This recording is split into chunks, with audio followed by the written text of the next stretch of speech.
Hello everyone, welcome back to English Engineer Class 10 presented by English Engineer. আমি তোমাদের Mridha sir. আজকে করাতে চলেছি Lesson 3 The Passing Away of the Bapu, third unit comprehensive exercise. So without wasting any more time, let's get started. আমাদের আজকে প্রথম কি রয়েছে এমসিকিউ, যেমন প্রত্যেক দিনই থাকে। তো প্রথম কোশ্চেনে কি রয়েছে? প্রথম কোশ্চেনে আমাদের রয়েছে গান্ধীজি's ashes were taken to, মানে গান্ধীজির আর কি ওই অস্থিগুলি কোথায় নিয়ে যাওয়া হয়েছিল?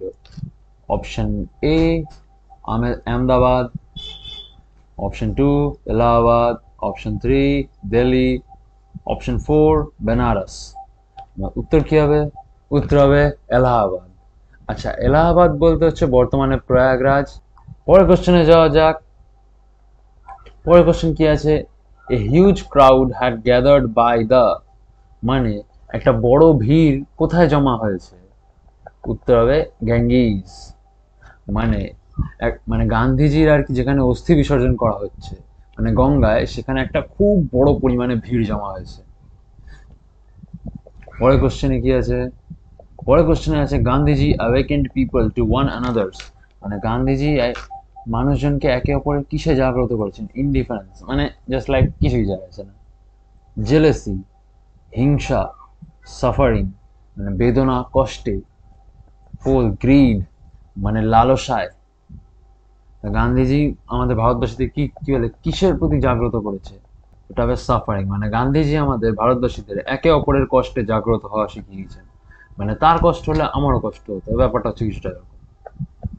নেক্সট কোশ্চেনে যাওয়া যাক। নেক্সট আমাদের রয়েছে হচ্ছে শূন্যস্থান পূরণ করা।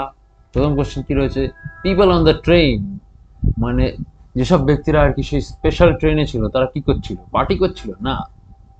স্যাং ভজনস, মানে তারা আর কি সবাই ভজন কীর্তন করছিল। পরের কোশ্চেনে যাওয়া যাক। পরের কোশ্চেন কি আছে? The author felt she had grown up within, মানে যে লেখিকা রয়েছে তার মনে হলো সে কিসের মধ্যে বড় হয়ে উঠেছে?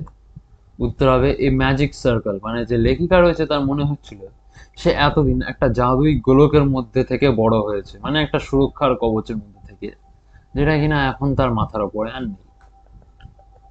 পরের কোশ্চেনে কি আছে? বাপু হ্যাড পাসড অ্যাওয়ে বাট, মানে বাপু মরে গেছেন কিন্তু his India would continue to live in his children, মানে তার আর কি ভারতবর্ষ তার শিশুদের মধ্যে থেকে অলওয়েজ বেঁচে থাকবে।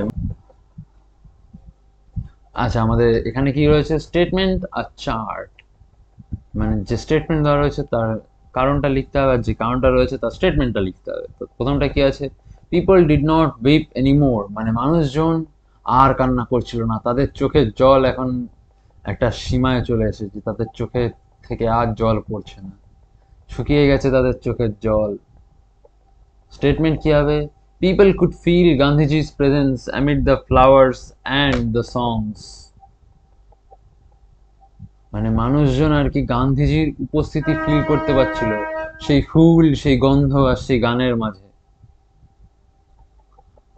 বিয়েটা কি আছে? দ্য ম্যাজিক সার্কেল ভ্যানিশড, মানে সেই জাদুই গোলক ভ্যানিশ হয়ে গেছে, কারণ দ্য ন্যারেটর ফেল্ট আনপ্রোটেক্টেড, যে লেখিকা রয়েছে সে অসুরক্ষিত বোধ করছিল। পরেরটা কি আছে? The author felt that she would not lose courage so easily, মানে যে লেখিকা রয়েছে সে এত সহজে তার মনোবল হারাবে না। দেখে নেওয়া যাক কেন। The narrator's values wire not so weak, মানে যে লেখিকা রয়েছে তার মূল্যবোধ এতটাও দুর্বল না যে সে এত সহজেই তার আর কি আত্মবল বা মনের সাহসটা হারিয়ে ফেলবে। তো আজকে আমাদের ক্লাসটি এখানেই শেষ হচ্ছে। তোমাদের ভিডিওটা পছন্দ থাকে লাইক করো, শেয়ার করো, তবে সেটা জলদি করো। আর ইংলিশ ইঞ্জিনিয়ার চ্যানেলটিকে সাবস্ক্রাইব করতে ভুলবে না, কেন কি ইংলিশ ইঞ্জিনিয়ার তোমাদের করতে চলেছে English engineer. Thank you, peace out.